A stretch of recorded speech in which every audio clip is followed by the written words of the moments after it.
It is mind-blowing because you expect for officers to treat you differently, especially if they're there to protect you, you know.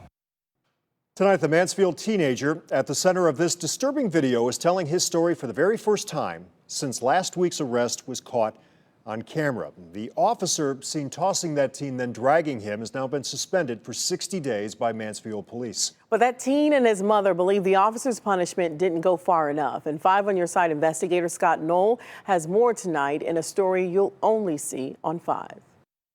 I'm 5 on Your Side investigator Scott Knoll in Mansfield, where tonight, for the first time, we're hearing from a teen whose arrest resulted in a 60-day suspension for a police officer here. And tonight, that teen says it should be even more. D'Angelo Chapman believes there's no question. What you're watching is Mansfield police officer Jordan Moore use excessive force on the 17-year-old. I was thinking it was a possibility that I could have died.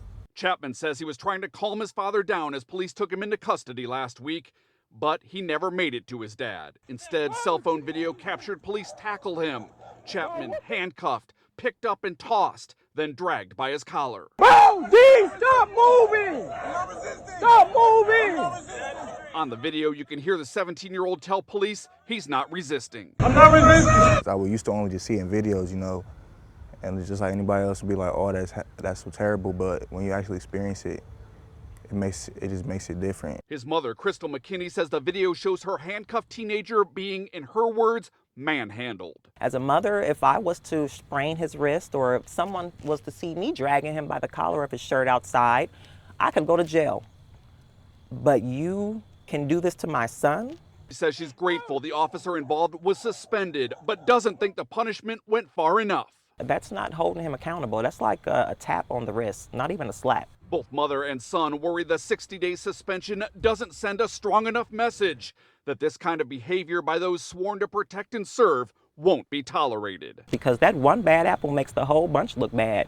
And not all the officers are bad, but if they standing behind that, any of them, then it makes y'all look corrupt. And I'm sorry. So I want to be the person to make him have to lose his job, but I don't know, something got to be done. Mansfield's police chief says he can't comment any further on the case because of pending criminal charges. Chapman was cited for resisting arrest and obstructing police business. His mother says they plan to fight those charges, and she's planning to hire an attorney to pursue a civil case for the way her son was treated. In Mansfield, I'm 5 on Your Side investigator Scott Knoll.